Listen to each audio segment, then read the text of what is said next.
What is the worst movie ever made? And I'm not talking about funny bad movies or ironic movies. I'm talking about a movie created by people so incompetent that it's a miracle that they were even able to make it in the first place. Troll 2? Reefer Madness? Battlefield Earth? Literally any movie made by Ed Wood? I have to get around to reviewing his movies one of these days. Anyways, the point is, none of those movies take the spot in my eyes. There is a movie that is so painful, so horribly bad, that it had to have been created in the depths of hell itself. That movie is Manos, The Hands of Fate, and I'm going to explain why I think that is.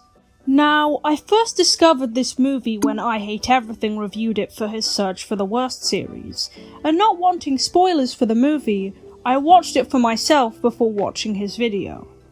I fell asleep the first time I watched it.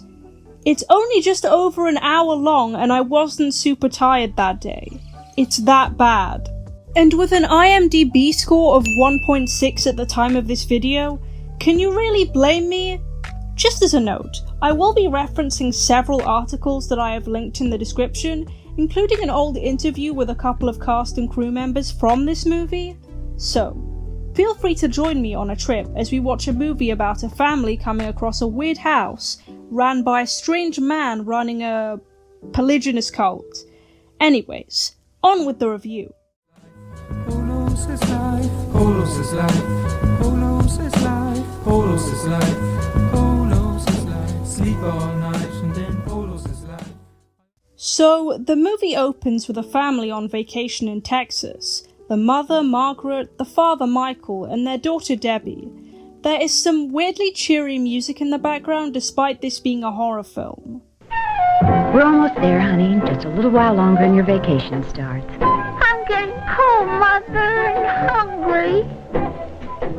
Now, you may notice that the dialogue sounds a bit off, and that the voices don't quite match the lips.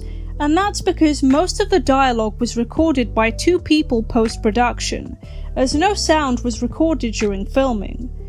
This should set up an idea of the quality of this movie for the rest of the video. They're stopped by an officer for having a broken tail light, but he lets them go with a warning. There's then this really weird segment where they drive for ages, and there are some very bizarre cuts in the footage. This is apparently because they were using a 16mm Ben & Howell camera that only allowed shooting for 32 seconds, hence why there are so many oddly placed cuts in the footage. As this is a horror movie, we get an obligatory scene with two teenagers who have stopped in their car to do horror movie teenager things. They get stopped by the officer from before, and there's this strange editing choice. Why don't you guys leave us alone? Why didn't they cut around this part and just include the bit where she said, or should I say, mouthed the line? It makes no sense. So the family get lost and they find this weird guy, a very infamous character named Torgo, waiting at the door. I am Torgo. I take care of the place while the master is away. Apparently this guy was on drugs during filming, and that doesn't really shock me. He's clearly supposed to be some kind of Igor/Renfield type character, but he seems very out of it, like, not present.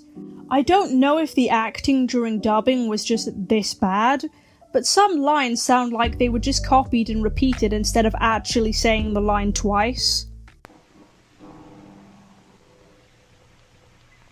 There is no way out of here. It will be dark soon. There is no way out of here. They argue about staying, and after refusing to give them directions to where they actually want to go, Torgo reluctantly allows them to stay at his master's home. And when he goes to help Michael with the family's luggage, the music abruptly cuts instead of fading out naturally.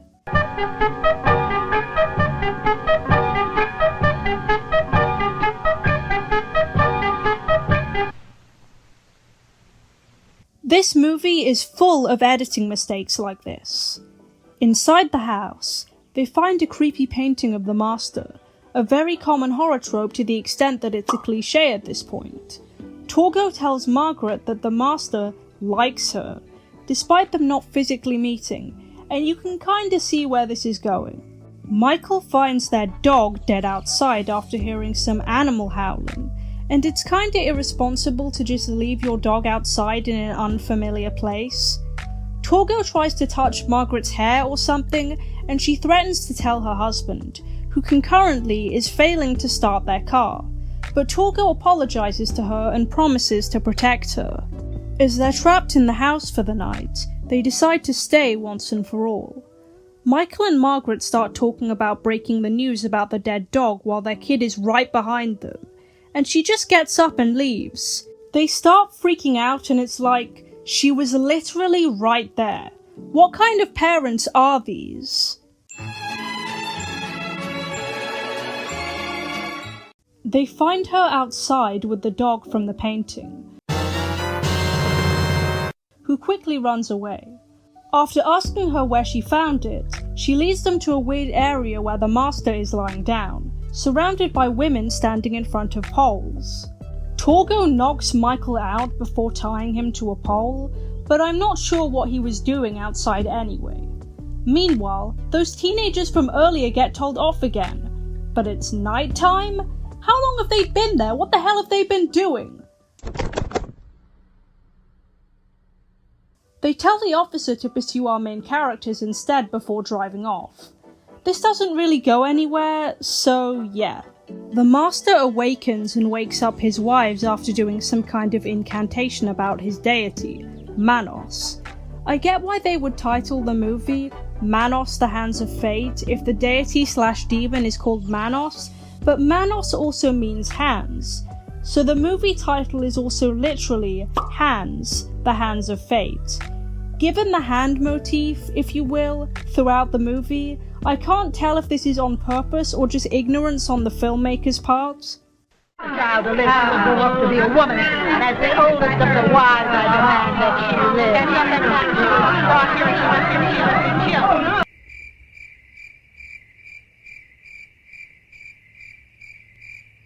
The way it just cuts to him sitting there looking kind of worn out while his wives argue in the background has some great comedic timing, accidental or not.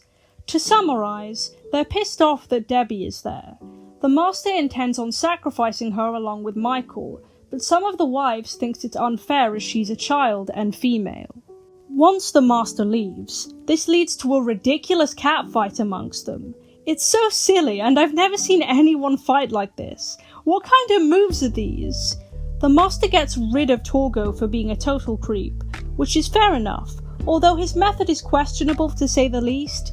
He hypnotizes and curses him, I think, before ending the scene on this notorious shot.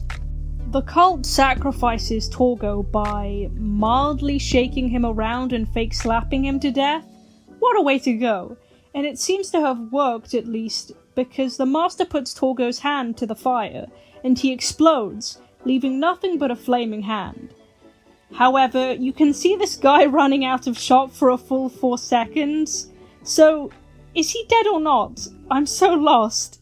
Who are you? The Master prepares to also kill his wife that was arguing in favor of Debbie living the most, and they argue and he slaps her around in this scene that goes on for way too long. This shot of the Master repeats, and the fake blood just look at it. The family decide to hide out in the kitchen with their gun, and I don't understand why they didn't think of using it all of the times that they felt threatened earlier. It didn't work, but come on, it would have been worth a shot. There's a fade out on the Master, and the movie cuts to where we were at the beginning.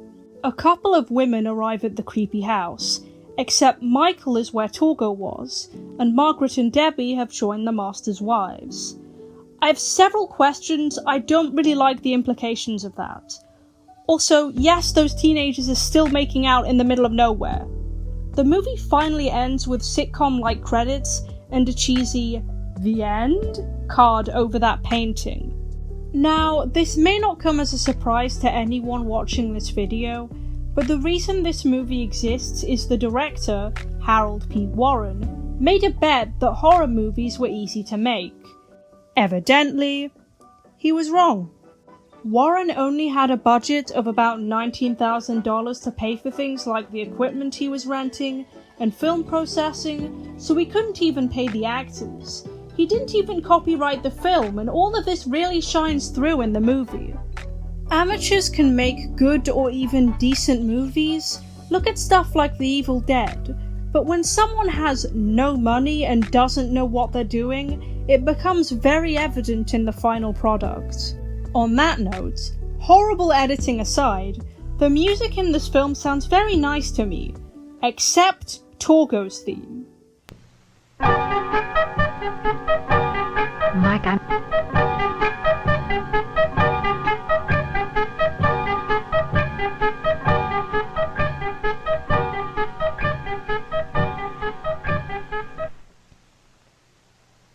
I don't know what it is about it specifically. Maybe it's the bad editing around it, maybe it's the fact that it plays constantly throughout the movie, but I find it so annoying. Speaking of Torgo, his actor, John Reynolds, died at the age of 25 in the same year that Manos was released, apparently due to suicide.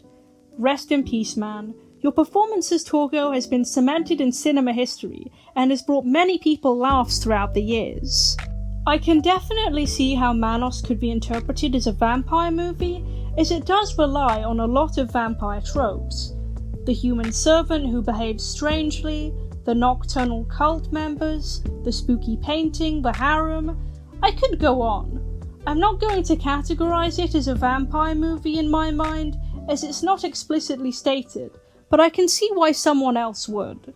There are actually 2 sequels to Manos: The Hands of Fate, a prequel named The Rise of Torgo, and a sequel named Manos Returns. Both films were released in 2018. There is also a video game adaptation of the original film, and it's nice to see stupid movies like this getting so much appreciation. Well, that's all for this video. Be sure to follow me on social media as they are all linked in my description box.